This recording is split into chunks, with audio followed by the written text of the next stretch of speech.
Right, I'm just gonna. So we're gonna start. I'm gonna drop my phone out of the pocket. I am here with Imaan. You've just pronounced me. How to pronounce your second name? You've just pronounced me. You've just told me how to pronounce your second name. Yes. Hadchiti? Hadchiti, you got it. Yeah, because you said it's the past tense of diarrhea. Yes. Imaan Hadchiti. And if you're listening to this podcast, you won't know this, but if you're watching it, you will. Imaan is Lebanese. Yeah. Thanks for taking my joke. Is that your joke? It was the first joke I ever wrote. Was it? It's like, you're all staring at me going, fuck, another Arab comedian. Just to like everybody else is looking at your height. And I had no idea, but it's good to know that we've got some parallel thinking. Yes. Great minds. Great minds think alike. Yeah, my current level is the level you started at. Yes, when I was 15. I still use the fucking joke. Did you start when you were 15? Yeah. Oh, fuck. Yeah. So you were an actual child when you started? Yeah, I was. I was just hitting puberty. Everyone just thinks you're a child. Exactly. Yeah. So I've stayed in this sort of suspended reality of being a teenager for the rest of my life. Yeah, it's great. And you don't have short man syndrome either. You're so happy. Yeah. You're not angry. No, because I grew up with my sister who's also short. Oh, you're taller than her? I became taller than her, yeah. So I wasn't the shortest person in... At what age were you when you got taller than your sister? Oh, yeah, about when I started doing comedy, 15. Was it? Yeah. So you just outgrew and you're like, right. Exactly, yeah. So what height are you and what height is she? She's 100 centimeters, like on the dot. Yeah. And I'm like 104, 105 centimeters, something like that. I still think in feet with that. I'm still... Oh, so 3'4". 3'4", cool. And she's, 3'3". So you're towering over her. Yeah. Well, hey, it's at least, 8%. It was funny when I bumped into you at a gig yesterday, because it's so fucking cool, man. Like, me and a man can go years without seeing each other, and just one day I'll be at a festival and he'll come up and kick me. Exactly. And then I'll turn around and not sing anyone. Yeah. Like, I'm down here, dickhead. I loved how you greeted me this year, because you'd done the finger pinch zoom in to make me come closer. Yeah. Because that was a callback to a festival in 2014. Yeah, I think Adelaide. so. No, here. Was it here? Yeah. Was it in Sydney? It was Sydney. Where me and Daniel were just like being hack with you, and you were just like, come on, boys. Yeah. Yeah, but you think I haven't heard all of the jokes. And then you were like, right, I challenge you to come up with a joke I haven't heard of. And then after a few failed attempts over the course of the festival, I just went, I think I've got one, and I zoomed in on you. With my finger It's still hilarious to me. It was more of the fact, it wasn't you. It was because Sloss was trying very hard. Oh, yeah. That was his era of trying to be unlikable, and he succeeded. He nailed that, didn't he? Yeah. And I was like, come on, you're his opener, and it was just so good that you did better than him. I've done him. Yeah, it's usually the case. Yeah. He's just got that packageable star quality, doesn't he? Yeah, exactly. It doesn't mean he's funnier. Yeah, he's Macaulay Culkin without the trauma. Yeah. Well, there's a little bit of trauma there. It's just not the same. It's just not as bad as Macaulay's, is it? Yeah, exactly. He didn't get to meet stars. Nah. So you started at 15. I don't know what age you are now. You're pretty ageless. You're 35, a bit younger than me, because I feel like you've never aged since I've known you. I've been 35 for 15 years. Yeah, you finally look your age. Yeah, exactly. I shaved and I had the greys, and it's all. Yeah. My knees are making noise. Oh, there. It's terrible. Yeah. Yeah, but you're older. But there's less weight on your knees, man. You shouldn't be. But I'm doing double time. Yeah, that is true. Yeah, because I had a bit of a worry for you. You told us it was unfounded. The elevator was broken. Yeah. And I'm on the top floor of the hotel, and I was like, man, that is going to be like Everest for you. Yeah. No. But you're so tailored. You're so used to it. Yeah, exactly. Yeah. Like, cause I was saying, because the steps being big would be like fucked up on your legs, but you're like, I've never dealt with this step that's tailored for me. Exactly. Yeah, exactly. There's that sort of school of thought of like different kinds of disabilities, where there's a disability where you can't do shit, and then there's the kind of disability where the world prevents you from doing shit. Yeah, it's not catering for you. Yeah, exactly. So like, someone who can't wipe their own ass will never be able to wipe their own ass. Nah. Whereas like, this world is not built for me, so I'm not really... Yeah, because your car's been customized, hasn't it, for you? Well, yeah, extended pedals. Extended pedals. Yeah. And also you must have like a booster seat, right? Yeah, it's like one of those, like, it's like a sock on top of the seat. Great. It just sits on top. Yeah. But in November, I had my car stolen. Oh no. by some teenage. Exactly. Somebody must have been so cramped. I just can't believe it. I wanted to be in the car. Somebody must have got in and just went, what the fuck is going on here? And also, like, it's quite... even though I would never have considered you disabled, right? They're going to feel like it's a disabled person's car. Yeah, yeah. Like they would, oh, yeah, totally. They would get in that car and go, it's disabled, and their conscience still didn't get in the way. Well, no, because they were panicked. Because they stole my keys from my room. Okay. Like, they broke into the living room, and they stole the keys. Yeah. And then I woke up, and I chased them. And then I was like, what am I doing chasing them? So funny. If I catch them, what am I going to do? That's so funny. And they're like 3 teenagers about your height. Right? Yeah. And I wish I'd seen them in the car. Because just that moment of like knees by their ears going, how are we going to... They crashed it 30 minutes later. Did they? Yeah, they couldn't figure it out. Sick. When was this? Is this something you're dealing with at the minute? Or is that it's November. Was it? Like just Holy shit, well, I'm sorry about your car. Yeah, it's very annoying. Yeah. So now I'm in the market for I'm kind of renting this one. Yeah, did they get arrested? Did they catch them? They just caught them 2 weeks ago. Did you have to line up them? No, they got their DNA from my car. Did they? Yeah. Clever now, innit? Yeah. I had to pick someone out of line up once for assaulting my brother. He like glassed my brother, which in the UK shit. glass is a verb. Yes. Glassed my brother and I picked the wrong guy in the lineup. I just picked the wrong dude. Man, I've since found out I've got aphantasia. I don't have a visual memory. I don't have a visual imagination. So how do you remember me? Man, you wouldn't believe how many times I've got it wrong when Gareth Waugh has been on this podcast and I've been like, hey, Imaan. Gareth's 5 foot. Yeah, I know he's probably slightly more. Yeah, but he's a new ball of fire. Yeah. Oh, his new fucking clip on socials is so funny. Yeah. Have you seen it? No.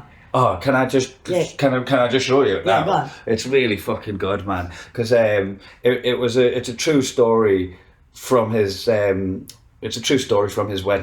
Matthew, it's on Gareth's Instagram. So if you can just bring this video up, that would be class. It's so because it was from his wedding, and he actually plays the footage from the wedding at the end. Everyone's getting married in the UK, it seems. Yeah, I think there was a lot of COVID proposals, so like there was a big flurry, but like now there's the people that kind of just didn't want to be cliches and waited till after that to start to get married. It's the second wave.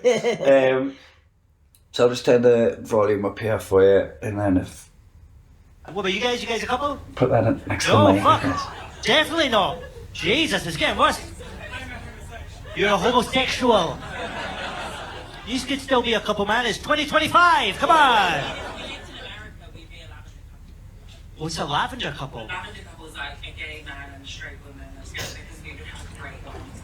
Yeah, right. And we have like a wine and cheese. Like,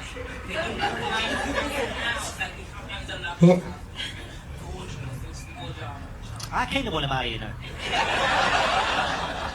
Sounds way better than my fucking shit situation, actually. This is a brilliant bit of crowd work that sets it up. Got married 2 weeks ago. Perfectly. That's 100% true. Fuck it, I'll tell you this, right? I had a bit of a faux pas on my wedding day, right? What we did, right? The celebrant, the person who married us, is a comedian called Craig Hill, right? Very funny Scottish comedian. Also the gayest man I know until 30 seconds ago. I thought it'd be really funny to get by a gay person in the chapel. And he said, let's do this thing where you tell me the 2 things you love about each other and the 1 thing you think you could improve on, and we'll do that during the ceremony. So we didn't know what each other was going to say. And I love that there's tension in this room already. There should be. I fucked it up big time, right?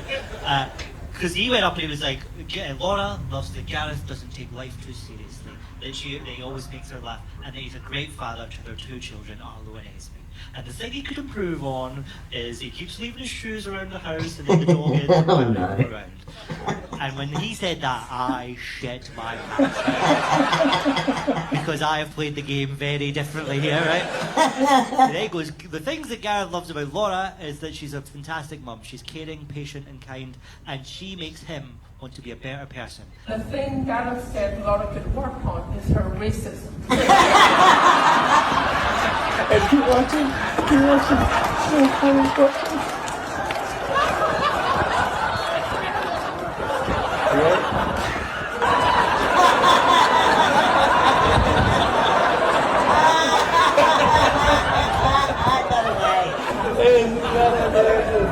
want to be a clown.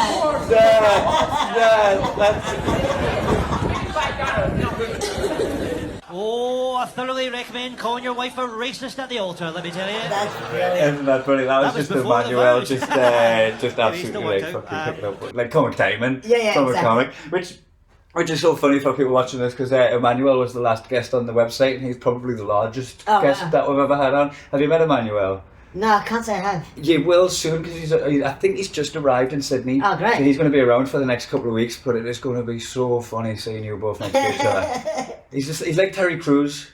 Oh wow! Like, so he's like fucking henchman, a and he's real like, shithouse. yeah, and he's in his 40s. I was training with him at the gym the other day, and he's you know one of these guys that like you don't even just say he's in good shape for his age. Yeah, he's just in good shape, fucking period. Yeah, like he's massive, he's stacked. He's not fat, just like no muscle, toned. Yeah, like not like toned, but also like bulk. Damn. And he's about 6'6" or something. So it's gonna be you two are gonna be very good. Yeah. Well, yeah. I've never been I didn't enjoy the gym, but anyone who does, well done. Do you like because you can't just come in and just use regular machines, right? But you could come in and use the free weights if you wanted. Oh yeah, but I don't. Like you wouldn't go on the treadmill or something. No, fuck that. Well, Yeah. I haven't set it up yet, but I have a pull-up bar. Yeah. And I go swimming. You know, you're alright with pull-ups, but you like with body weight because you're like 18 kilos? Yeah, exactly. Yeah. Yeah, so I can do, at my fittest, I've done 14 pull-ups. Mm-hmm. That's good. That's pretty good. Yeah, that's good. Because Yeah. I always think you're at a good level if you can get 10 from straight arms to pull up. If you can get 10, that's good. And anything over 10 is like fucking bonus. Yeah, bonus. so that was during COVID. I was pretty driven to do it. Because you have lost a little bit of weight since I last saw you as well. Yeah. Because you did seem smaller to us. Yeah. And then you were like, what was it, like 4 kilos or something, 5 kilos? 2 kilos. 2 kilos, sorry, which was still 10% of your body Yeah, weight. exactly. During COVID, it was like fat and skinny, like every 3 days. Mm-hmm. I just, because you take one big shit and there's 10%. It's quite easy to put weight on as well. Like, it's fucking, like, the world doesn't tailor for your portion sizes either, like, so. Oh no, but I can eat. You can tuck it away. Oh yeah, I love my food. You've always been able to drink as well. Yeah. Yeah, I've always like smoking and drinking with everybody else. As if, like, you're fucking... Lately, not so much smoking in public. Good. Yeah. Because I got a bit too paranoid with how I was behaving. Yeah, really. Yeah, but drink is fine. We've got a... Oh, you mean smoking weed? Yeah. Yeah, okay. So, like, you're just getting a little bit fucking... You know when you get to that point where you, like, get stoned and you get paranoid about... You're just not social anymore. Yeah, you go mute because you don't think your thoughts are... Worthy of sharing. Yeah. You second guess them in a way that you probably wouldn't if you were on coke. Yeah, exactly. So, and during COVID, because I smoke all the time, I was like... Smoking is now reserved for watching South Park, you know? Yeah, great. So once I smoke, I'm like, who are these boring cunts? Let's just watch South Park. Yeah, they still never miss South Park. Like, it's so good. I always just want their opinion on everything. Yeah, it's Have they released any new ones lately? They did the... It's been a minute, hasn't it? Yeah, I think they're set for later this year. Oh, great. They've got so much to work with. I love that shit, man. Yeah. There has that, the little person character that fights with Cartman. It's one of my favourite episodes. Is that the... Hold on. Is it, oh, yeah. Sorry, I was thinking of the boot camp one. But that wasn't the little person, was it? That was Mimsy. Shut up, Mimsy! Yeah. The little person... you know what? I don't even know if I've seen that. That's about diversity hires. And, yeah, maybe. And then... and, like, he comes out, this little person trying to talk to the kids to make them feel comfortable. Mm. And he comes out and he's got the weird... that weird midget voice... Yeah. And then Cartman just can't stop laughing. And the guy wants to fight Cartman. Yeah. So good, man. You made me laugh so much on stage because we did that sponsors gig for Young Henry's, the brewery, and it was like invite only. So I'm not actually sure who the audience was, but it was guests and clients. It was just a bunch of influencers. It was a wee bit corporate-y, wasn't it? Yeah. And was it? Because I left right after. Was it worth sticking around? I found them so... Sensitive's the wrong word. Just like they didn't understand comedy and showed too much empathy to the words you said. Yeah. Which maybe comes across as sensitive, right? But like I'd say a thing like about touching turtles, and I was like, and the woman was like, it's not about hurting them. It's the fact you can catch salmonella from turtles, which to me isn't even a line. It's just a little bit so I can jump off onto the next one. Yeah. And so many people gasped at the thought of me catching salmonella from a turtle. And I was like, what are you doing? Who reacts like that? And stand up, like, fucking shut up. It was a Melbourne audience in Sydney. And I was just so baffled by the type of thing that they would gasp at, because it wasn't even as if, like, there was anything contentious being said on stage, but they were just like, oh my God, really?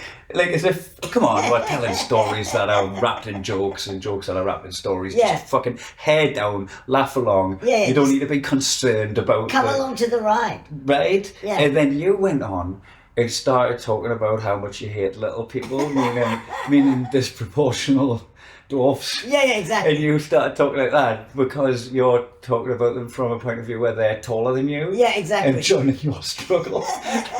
And they did not know how to respond at all. They malfunctioned because it was coming from you. They were laughing. They were laughing, but they were like, can we laugh? Can we laugh? Exactly. Like, I get he can say it, but can we laugh? Yeah, that's my favourite thing. You had them so in the palm of your hand. Oh, it was the best. Because what a weird crowd fight to just go, this'll fuck you up. Yeah, exactly. Because you were actually saying it with a bit of venom.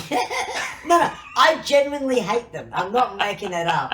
It's not like salmonella. I actually have a strong. They're such arrogant cunts. A lot of them. Oh, really? Is that? No, like I've met 7. Not one of them did I like. No, so. The 7. The 7. You didn't even like Dopey. He's endearing. Yeah. No, I really it's the little people that are white that generally get mad at the word midget and they're just holier than thou and all. Okay. There's a few. You probably know who I'm talking about. She's married to a comedian in the UK. Oh. We can cut it out. No, it's fine. I think, yeah. What's his name? Friends with Mickey D. Oh my God. Oh, yeah. Yeah. Yeah, I've never met his missus. But you got beef for that? Oh my! I wrote an article about how I think we're overreacting about the word midget. Like, calm down. Yeah. You know, it's not like the N word. Because there was an article saying it was like the N. I'm like, oh, fuck off. Yeah. And then then you get like ginger people getting involved. Yeah. Right? It's like no. The N word's the N word. Yeah.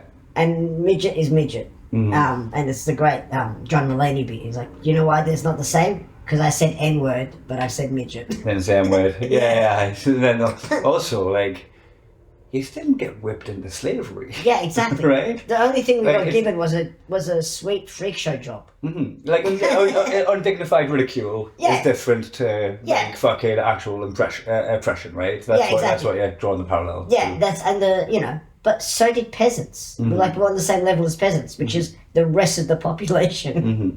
Anyway, she called me a bigot. And I thought that was fucking hilarious. Bidget, actually, I'm a bidget. I'm a bidget. Bidget for that tune. It's so funny though. Yeah, so and little people just don't like me because of that. Wow. Because I use the word midget. Because do they have a forum that you're not welcome on? Because it's proportional. Yeah, there's a group on Facebook called Little People Only, and they check when you join. You got to write your height. And then you got to get vetted by another little person to say that this is a little person and not someone pretending. I wonder who the tallest person in there is. And I wonder if they have imposter syndrome. Oh my God, there's some really. I feel sorry for those like 4'9". Anyone who's 4'9", terrible life because you're not tall enough to. But with the same proportions, with the proportions of a little person. Yeah, so they're technically little people because the cutoff is 4'10". And then, but you just don't get the jobs. You just don't get the oh fuck. You're getting the struggle without the perks. Yeah, exactly. Yeah. And you're not tall enough to be short, you're not short enough to be tall. It's the worst thing. Have you got a list of pros as well? Like, you're a very bright life kind of guy, right? Have you got a list of pros about being small?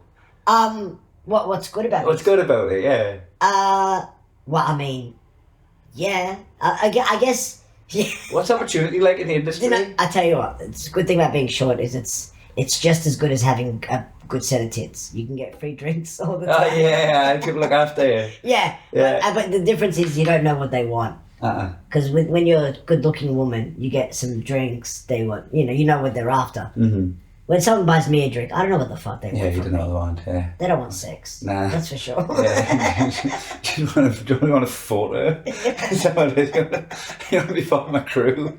Do you want to handcuff me to the stag? Yeah, exactly. Is that what's happening Yeah, here? it's always something weird. Yeah.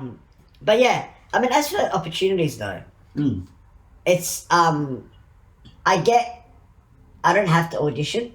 Whenever there's a role for me, it's for me. It's for you. It's tailored for you. The company you're looking for you. Exactly. So, but that's few and far between. Yeah. Because no one's really writing. I haven't really spoken much about your journey in stand-up. I mean, I just discovered on this pod that you started when you were 15, but were you in Australia when you started? Yeah, Melbourne. Yeah. Melbourne Comedy Festival. Are you Australian? Were you born in Australia? Yeah. So your parents moved over before you were born? Yeah. Yeah. Yeah, they moved over. My dad in the 70s, my mum in the 80s. Mm-hmm. But yeah, I started in, I was born in Adelaide, started in Melbourne doing do you know like Raw?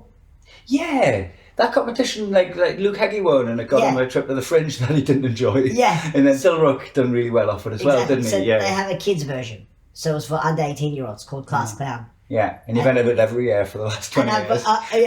I won it when I was 15 and I haven't stopped since. Yeah, class. So you won that when you started? Yeah. Oh, class. Good. And then I just kept going. What a start, yeah. Yeah. And you come over to Edinburgh and I see you at these festivals over here and stuff, but do you come over and do the gigs in the UK? Because I've never been on a lineup with you. I mean, I did so I moved to London when I was 20. Yeah. But I didn't really get on much of the lineups. I was just doing open mic, just building my hour. Yeah. So I would just do that shitty room that Dave Mulholland used to run called the Round Table on Monday. Yeah. It was like no mic. Oh, really? Small, like 30-seater. You're standing in the corner and you're not allowed to do old material, otherwise you get kicked off. Oh, really? Yeah. And so I just did that for 2 years. So you're just constantly just doing new material, just turning stuff over. That's good. That's good. A good workout for a new comic, I think. The kind of early stages, because if you get locked into that fucking this is the polished 20 that works and that pays, it's fucking hard to snap out of that, man. Yeah, exactly. So and that's where I'm at now. I mean, like you can lock in pretty hard, can't you? I can't write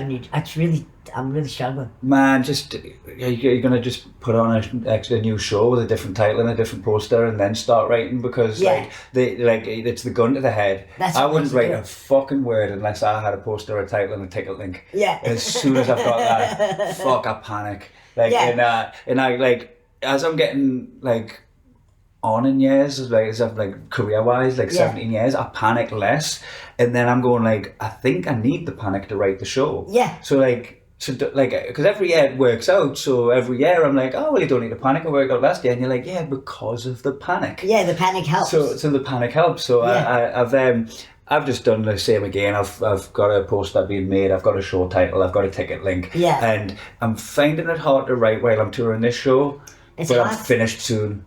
It's hard to write while touring. Mm-hmm. Yeah. Unless you want loads of jokes about fucking hotel rooms and airplanes. Yeah, exactly. And all that hack shit. Yeah. Yeah. So I've just made sure that there's nothing in my diary past May that isn't new material nights. Yeah. And stuff where every bit of stage time is going to be new gear. Yeah. From the back end of May. Yeah. It's also you got to have that sort of bit of failure to get better. Yeah, the worry failure, especially every crowd you get to, you want to kill. Yeah, exactly. And you know you've got it. You know you've got it in your back pocket if you want to fucking they haven't seen you before. These 50 people in Dundee that you drove to perform new material to. Yeah. You could just pull out old rope and entertain the paying customers, or you could do the reason you fucking drove here. Yeah. Because you wouldn't have took the gig otherwise. Yeah, it's hard. It's the balance, because I have this thing where I'm representing all little people when I do comedy, and I hate to suck. Yeah. I don't want them to go, oh, fuck it. Yeah, that's a pressure. I knew he was going to be shit. That's a pressure you don't need, isn't it? As if, because, man, the funniest thing happened when we first gigged together, I don't know if you remember, but, you were comparing, and it was fucking Chris Franklin's. Oh, shit, the exit. And the mic stand. I got the mic stand. Because it must be so hack, right? It must be so hack for you, for somebody to put the mic stand at the wrong height, and then you come on and get the laugh from that, right? Yeah. So I did that, realised I was being hacky, and then I was take it further. Yeah. Right? So I got a stool, and I put the mic stand on top of the stool. And with full extension. Full extension, right? And then walked away, and as if you were capable of witchcraft. Yeah. As I walked away, I shook your hand, kept walking, the mic stand fell in the direct arc to land mic down on the top of my head. And it made that beautiful thud. Dunk. Oh, it was wonderful. I used the compressor on the sound system to go dunk. And you hadn't touched it. You hadn't pushed it on us. No. You didn't choose which direction I was heading in. No. You were just like, you fucking cunt, as you shook my hands and then it landed on my head and like joke was on me. It was And wonderful. it killed the room. Yeah, Like fucking and what is occasionally a tough room. Yeah. Had everybody fucking Exactly. howling You at couldn't once. even write that. Nah, the It was fucking wonderful. like man, we could have if we had wrote that. And practiced it 1,000 times, we wouldn't have got the angle right. So because good. I don't even know what, like, I maybe it's like stood on the cable or something, or just wasn't balanced correctly. But I think because the stage is not very stable, so when you took your step, it shook it. yeah, that was it. But you just fucking, you didn't need to do any comparing. You were just laughing. You didn't even need to pick the mic back up. You were just fucking doubled over laughing for the longest time. And the more you were laughing, the more they were laughing. Well, it was instant karma. It was really wonderful. I think that's what endeared me to you. It was like,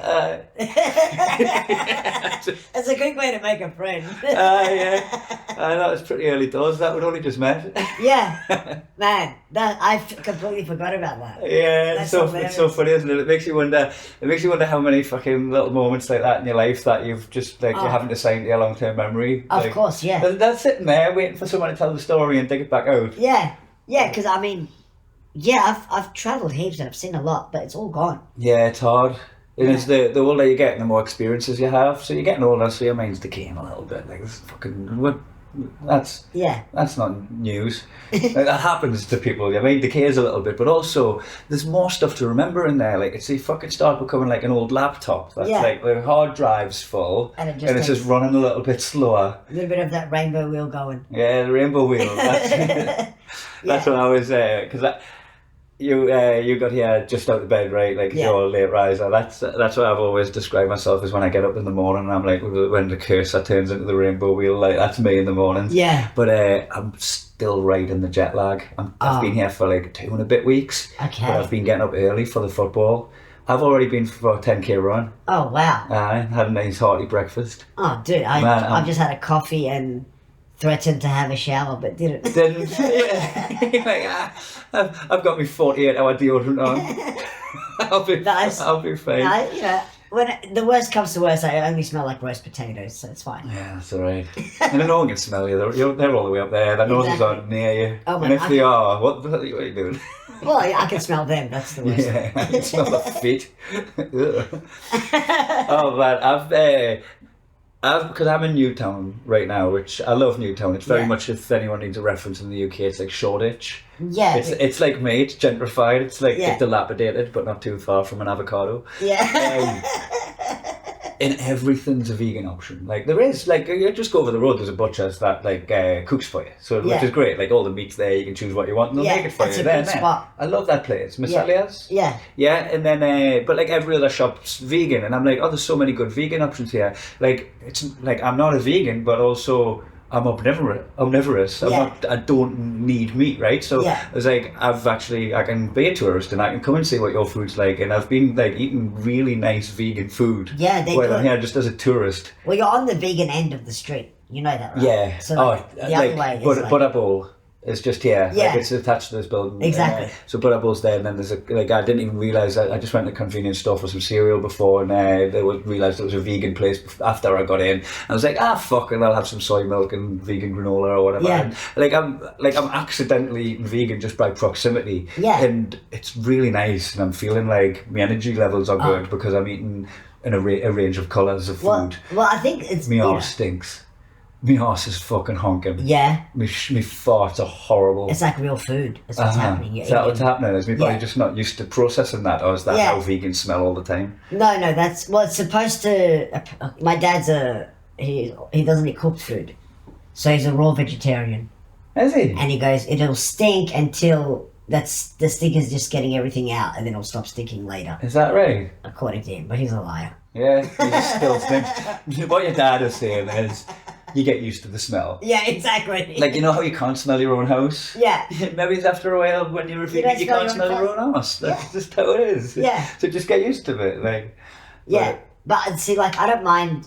It's when they fake meat it. I don't like the fake meat. Yeah, because it's like, It's just process. It's like, hold on, if you think meat is murder, why are you doing simulated murder? Yeah. It's like fucking getting a child sex doll for a paedophile. Yeah. Like, fucking you. It's so, like, my mum would always say, don't eat McDonald's because it's not real meat. And now they're going, hey guys, come to McDonald's. It's not real meat. It's like, hang on.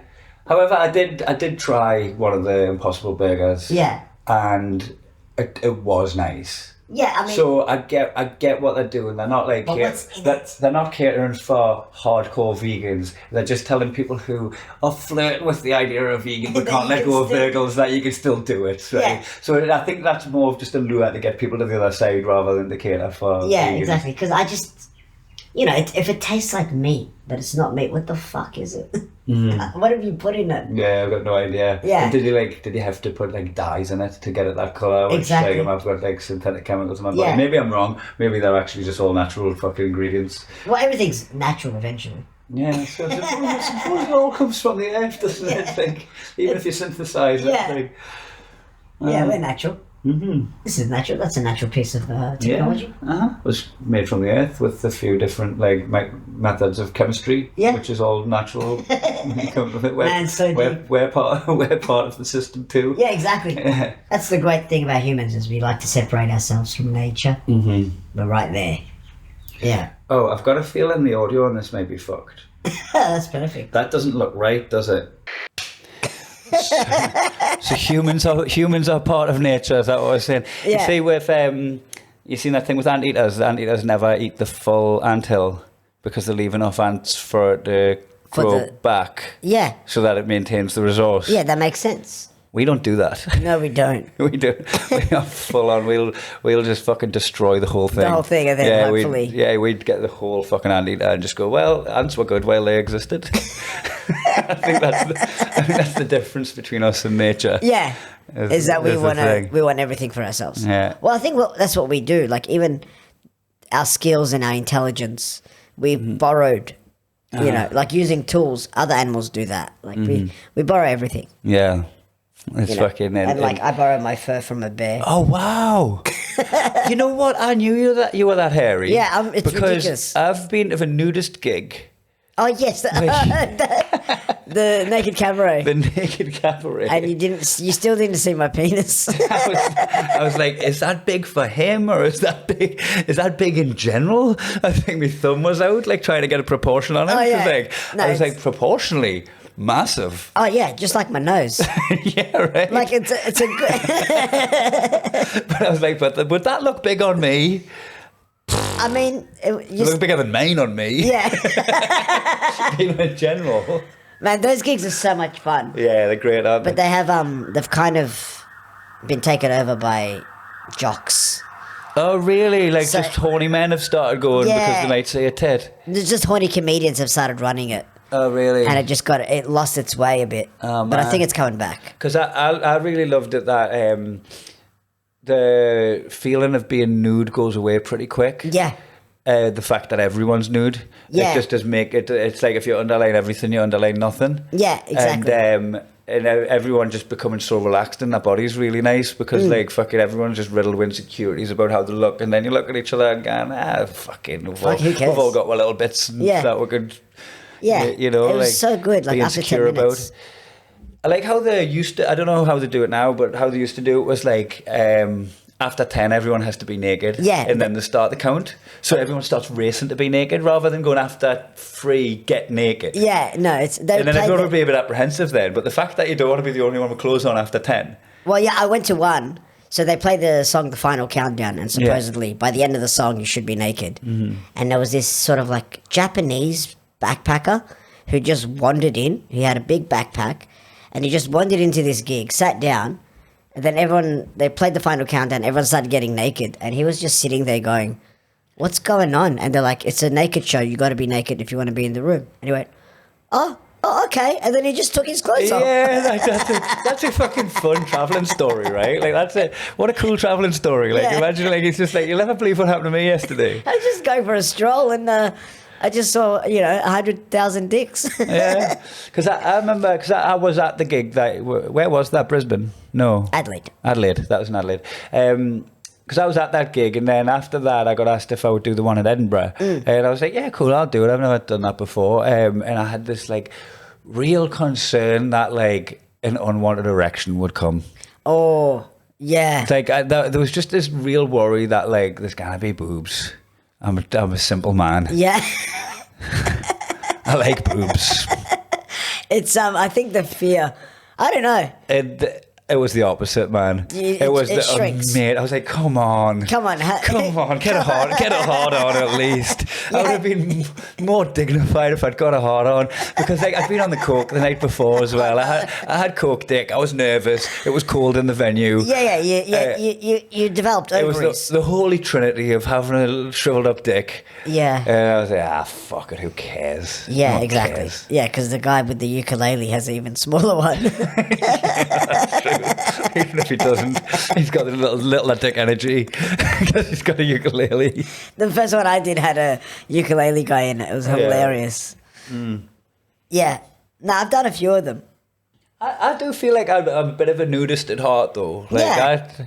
Same. I've been to a nudist beach before and I felt really comfortable at it. Yeah. Like, on the day of my wedding, actually, me and my friend just went down the beach, because I didn't write a speech, but I just wanted to like run through some ideas of what I was going to say. I was just saying, I've got stuff floating around my head. Like, I remember Nick Cody saying, like, I'm not going to write a speech for my wedding. I don't need to write down like why I love my wife. Exactly. 'Cause that's what it is, not a gig. Yeah, if you need to write it down, maybe you don't really love her. Yeah. It's like, this is the best day of my life written on paper, written on a bit of paper. Like, you haven't even had the day yet. You wrote that the day before. So, I love you with all my heart. Yeah, right. So I was like, it's going to have so much more sincerity if I just stand up and talk. Yeah, exactly. But then when I started getting nearer the time, I was like, oh, there is stuff I want to say and thank yous I want to do, right? So I just got one of my good pals. I let like not my best men, like, because they had their own speeches to think about. Just about a pal that didn't have an obligation at the wedding. No, actually, he was the celebrant, so he didn't have shit to do. Oh, it's great. But I was walking down with him. It was Ricketts, and we've just ended up on a nudist beach. Yeah. And without even taking a beat, we just took my shorts off. Yeah, exactly. And just carried on talking. And then I was like, and we were both just like, this is a bit of me, this. Yeah. Like, why we're wearing these things? Yeah. Who's this for?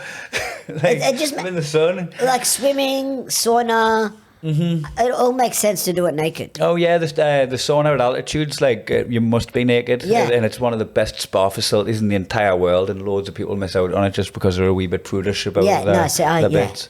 And I'll just fucking love it in there, mate. That's how I'm born. Yeah, and I'm the same. I lived in Berlin, and there was this sort of co-ed naked sauna just around the corner from my house, and it was like $10, and it's just you're just getting sweaty. You just sit down. Who gives a fuck? Nah, no one gives a fuck. No one cares. And again, it's like once everyone's naked, everyone stops. Yeah, and there was no change room. It was literally one change room. There was no boys and girls toilets. Oh, really? It was just like but that's the thing. Like, that's such a like free.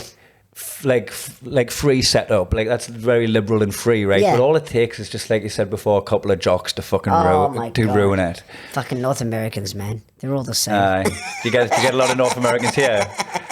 Do you get a lot of well, that's how people from the States in that's Sydney? what diversity is like in Australia. It's either North Americans or British people. Just different kinds of white with different accents. Or you have the immigrants that have been here for generations. Mm-hmm. So, I love how much of an Asian influence is in Australia. Yeah, like the food's amazing. Yeah, and that's the one thing I miss in Europe. And there's such a Thai influence here. Yeah, and I've had like. Do you know why? Why there's a Thai influence? Go on. Because of the creepy white men would marry Thai people, and then they bring them over, then. That can't be it. There's a big reason. There's a big reason. Because that is a lot of Thai. Yeah, and then they get divorced and they have and they start a business and bring their family over. Yeah. Fucking good for them. Yeah, good hustle. Good for them, man. Good hustle. Start a restaurant. Bring your folks over. Yeah. Yeah. No, it's and now because it used to be Chinese, but now every small town has a Thai restaurant. Aye. So like it's amazing. Yeah, I went for a massage for a knot in my shoulder, right? And I told her like, look, it's been giving us a bit of hassle. It's not in pain, but it's like an ache and a dull ache.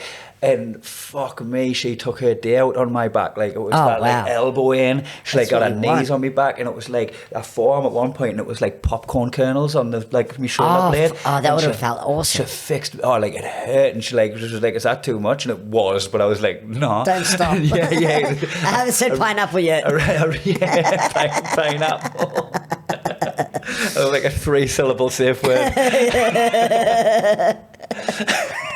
But yeah, she just fucking like it was like bubble wrap. Yeah. And as soon as she found it, she dug it out, man, and it was so good. And I couldn't believe how inexpensive it was. Yeah. Because it come out my bank. It's like £45. Yeah. Well, yeah. After So the like, conversion, yeah. yeah, I'm definitely gonna get another one. Like, as I feel like it's minimized, but it's still there, and I feel like that's not just a one shift job to do that. Well, yeah. And it's probably a lot to do with, I mean, like our Repetitive.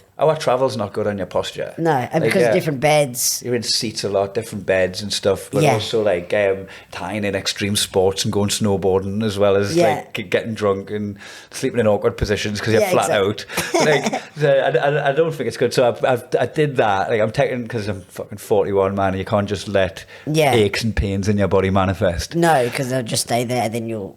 I booked into yoga, and when I went to sign up, I saw there was like a 3-day beginner's pass for like $55, which is what, like fucking 20 quid, Yeah. 22 pound or something. Yeah. So I've got 3 yoga classes booked in. So I'm living my fucking best you're- life out here, man. Fucking being a vegan, doing yoga and getting Oh my my massages, man. I've been in Jesus. Newtown for 3 days. You really have assimilated, huh? I've assimilated hard Yeah. to this fucking hipster trendy neck of the woods. Lucky you didn't they didn't put you up in Bankstown, otherwise you'd be What's Bankstown? You'd be doing burnouts. doing meth. doing meth and burnouts. Yes. And eating kebabs. I've just become my surroundings everywhere I go. Like when I was in Russell Street in Melbourne, I've just become Chinese. Yeah. And when you were in Brisbane, you became a cunt. Oh, Brisbane's my people, man. You know when you're in Brisbane and the Gold Coast and you're like, is this the Newcastle of Australia? Yeah, I think it is. I think, because Gold Coast for sure. Yeah, it's Bogany, isn't it? It's bogany, or everyone's orange, even though the sun is natural. Everyone's got a fake tan, which I don't understand. The sun is right there. Just have a nap. That is funny to have tanning beds in this country. Yeah. What a lazy... Yeah, it's like, the Newcastle influence. That's what it is. Because I've got a bit in my show, which if you're coming to the show, sorry for butchering this instead of just doing it as a bit.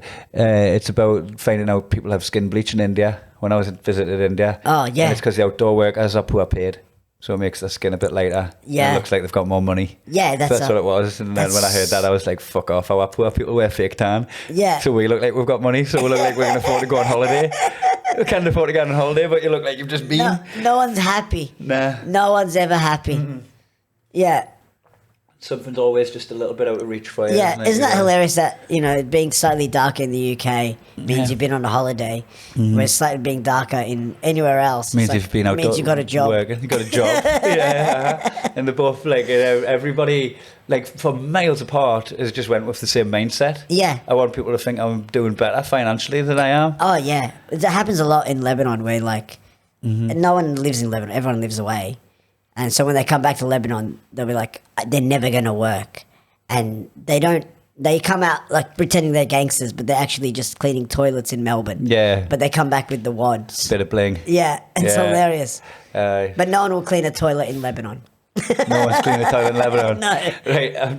Forgive us if I'm being ignorant here. Is it like a squatting hole in the floor like what there was in Bahrain? No, in Lebanon, because when no. I was in an airport in Bahrain one time and I had to squat. Which is correct. Yeah. Anatomically, it's better. Your posture should be of a squatted Exactly, nature. it's better for shitting. In fact, you should have a little footstool just to bring your knees up if you're sitting on a regular toilet. Yeah, I get that. It's good, for your colon and everything. Yeah. There's probably a reason we've all got fucking piles. I'm assuming we've all got piles, right? Yeah. Not just me. I don't have files. No, fuck you. Yeah, it's because you squat on a hole. Yeah. Just profile in Lebanon. No, in Lebanon, we're pretty much just the wrong. It's exactly like Greece. Right. We're just on the wrong side of the European border. We're so close to Greece culturally, what's it called? Architecture. Yeah. Also, just like the climate, and the geography, but even the culture. Yeah. So is it a nice holiday destination? Yeah, it's amazing. And like, forgive my ignorance in geopolitics, but is it stable at the minute? Well, it's a big enough country where the south, Beirut and south, it's like the ghetto. Its own entity. Yeah, it's its own reality. And then if you stay in the Christian areas, you'll be fine. So I only know of Beirut. So is there like nice towns in the north? Well, there's lots of little lovely sort of country towns. Is there? In the north, and you got like the mountains. You can go skiing. It's one of those ones where if you hit it in the right month. I would never have assumed you could go skiing in Lebanon. So if you go in, let's say, like October, you can go skiing and then have a nice day at the beach on the same day. Nice. Because it's so cold up there and then nice and warm. It's relying heavily on the altitude. Yeah. Right. So we have high altitude and like Mediterranean climate. Yeah. At the same time. So you could actually, like, if you're willing to do like a 4-hour drive in between the two. Yeah, exactly. Not even 2-hour drive. You could ski and then sunbathe on the beach. 2-hour drive. Yeah. Like up a pretty steep hill. Yeah. Well, cool. It's so funny. They have in the mountainside, they try to build roads so all cars can go up. Mm-hmm. But with every village, there's the one guy that has the 4-wheel drive, and his job is to drive people up, and he gets paid for it. So whenever they build a road where like a Prius could do it, him and his boys would destroy the road to keep his 4-wheel drive company going. Yeah. You don't want to be able to just get the Uber up there, do you? Yeah, exactly. When this guy's livelihood depends on it. Yeah, so they really You fucking know the progress. Yeah. They've got monies to be made, man. Exactly, they gatekeep it. It's fucking awesome. And does everyone kind of just respect that and just go, that's them? Yeah, and so like you pay for the ride and you pay for like salad and like bread and hot chips. They'll cook for you. Yeah, so but you got to bring your own meat. Right. Because they don't want to store meat for you. Because if you get sick, they don't want. Well, they just don't want to waste the meat. Yeah, got you. It's like, what if no one shows up? It's like, if you want to show up, we've got meat. Bring your meat. Just turn up with a fucking steak in your pocket. Hey, you can, mate. Chuck that on the fucking. Chuck that on a bit of tinfoil on the engine, please. It was when I went up to the mountain. It was wonderful. There was this like. Do you ski up board? Pardon? Do you ski up board? No. Nah, none of the above. No, I can't ski. Be good at it. The way kids are good at it because low center of gravity and like. Yeah. I guess it's just about the length of the skis. I guess, but I've never tried it. I'm not a big extreme sports kind of guy. Nah, it's not your thing. Well, no, because if I'm not going to be the best at it, I don't want to try. Really? That's where you are? Scared of failure? Is it failure that's stopping you pursuing things? Well, I just, I prefer to be on your back when you do it. We could sort that out. Yeah. I reckon I could give you a nice fucking ride down the slopes on a snowboard. You'd be fucking yelling in my ear, man. If there was like a ski scooter. Yeah, you get them skidoos. Because I don't have like enough weight to like skateboard. The brakes. It's really funny because you get like someone like Phil Ellis is learning how to snowboard, right? And he's just so long and clumsy, right? That like when he wobbles, it wobbles a lot, and the height of his gravity is all the way up there, so it really fucking puts a lot of like weeble on that board, right? Yeah. Whereas you see kids doing it, and it seems like they're so sturdy with the mountain, the kids, because like they're so low they're down, like the same height as the skis. But they're dense, those kids. Mm-hmm. They're thick. Yeah, they've got a little bit of puppy fat on them. Makes you lean. Because I tried to skateboard once, and I was just trying to make a turn. Yeah. And I fell off before it turned. Because you're having to put a lot more weight on. Yeah, I fell off before it turned.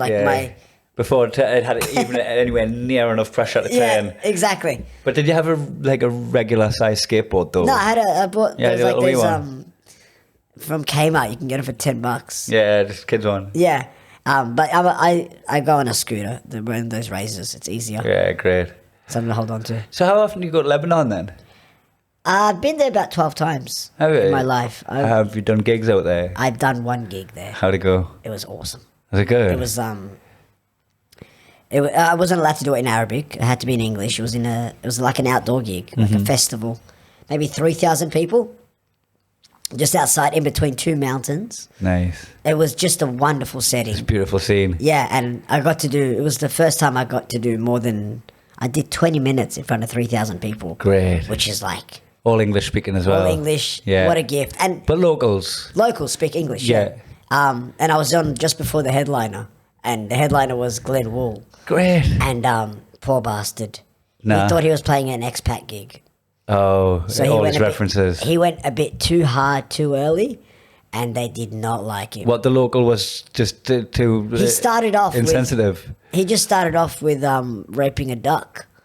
You know that joke he does about the duck? It tickles the balls. Yeah. I haven't heard it in a long time, but It's a very long time ago. Yeah. And he did that joke, and So 3,000 people laughing sounds awesome, but there's nothing louder than 3,000 people not laughing. It's just so silent.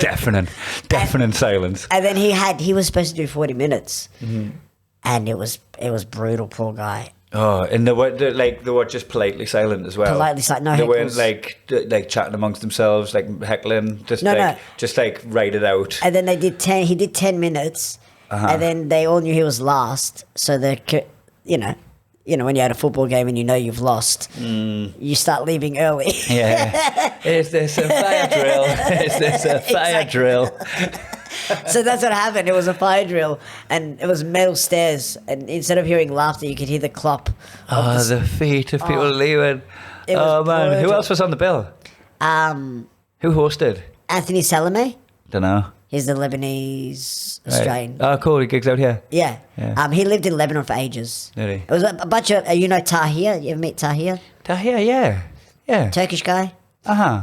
Yeah. I think so. Out here. Yeah. Yeah. So it was mostly people from out here going Great. to Lebanon. And then Glenn Canadian, Glenn who just Canadian was there. didn't have a tune into the local Well, 'cause customs he was- and traditions. He was fresh off doing a gig in Saudi Arabia, where you're not speaking to locals, you're speaking to British people. Yeah, of that live course. in- Yeah. So he thought that's the audience. But Lebanese audiences are a bit more, Yeah. Just prudish. a bit prudish. Warm them up first. A bit like the gig we did for the Yeah. Young Henrys the other day. Exactly. No. Yeah. Well, you gotta they're dirty, but you gotta spit on your hand first. Yeah, that's it. You've got to get them let the hair down, Yeah, go through the exactly. gears, right? You can't If just go straight to if you penetration. dive straight in. You got to do some just like little stuff about salmonella or whatever before you can go to raping ducks. Exactly. You got to bridge the visa. Yeah.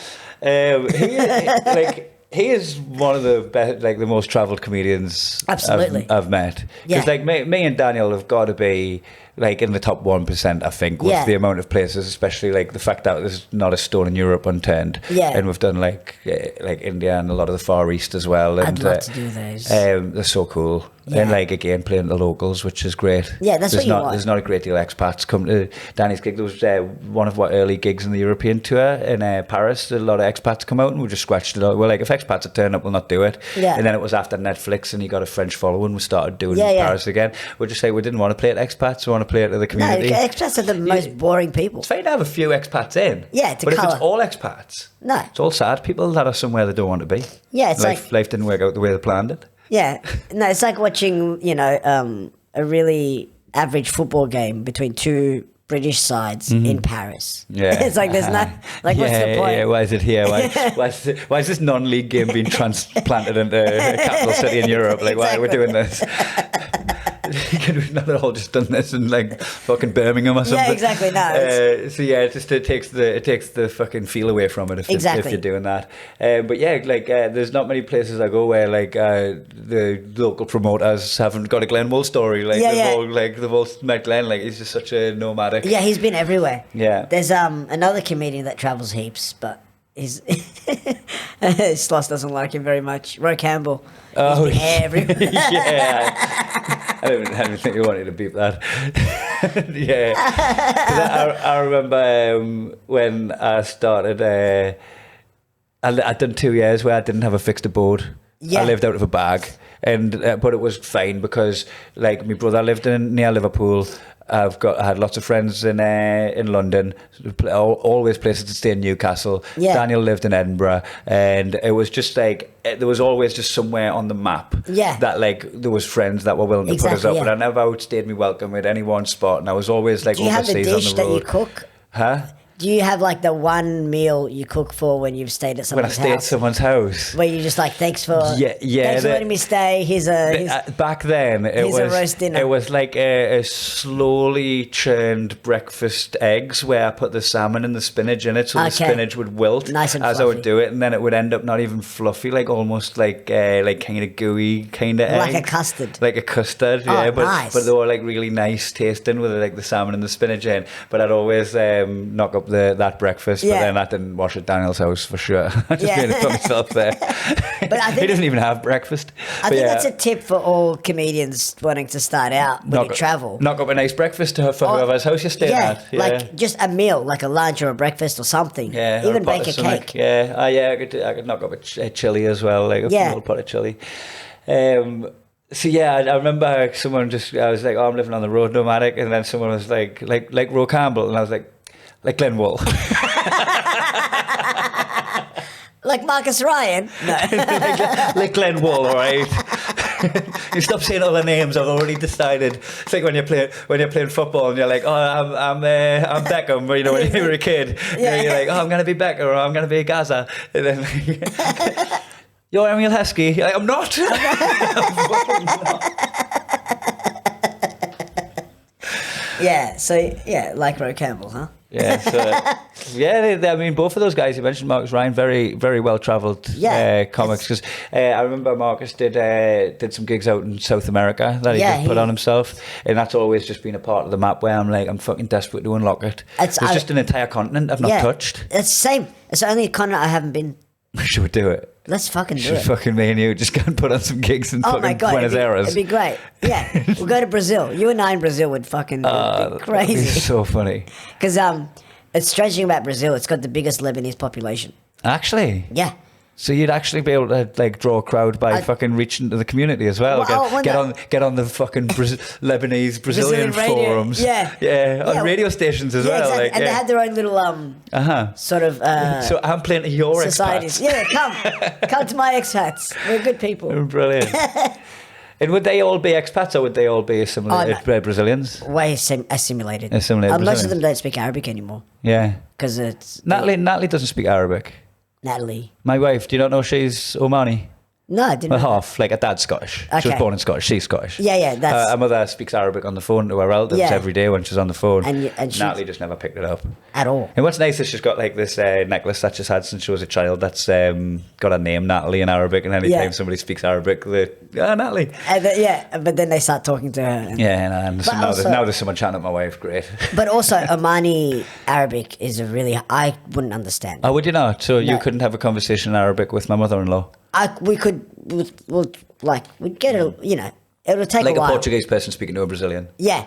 So you got to like adjust your ears because like they'll have different. Would it be the same as an Australian talking to a Geordie? No, it's more similar to someone from Montreal talking to a French person. Oh, okay.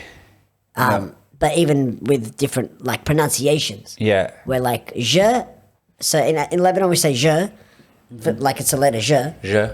In Egypt it's g. Right. So that just changes a whole word. So I'm coming, like I'm arriving, anageye in Agaya. Anagaya. Agaya. Which to you has a completely different thing. Yeah, exactly. But I suppose with New Zealand and Australia, like they replace the E's for I's, and then that could be like the fucking cliche, like stand on my dick. Yeah. Like on my dick? Dick. On my dick. Yeah, but also like just choice of words.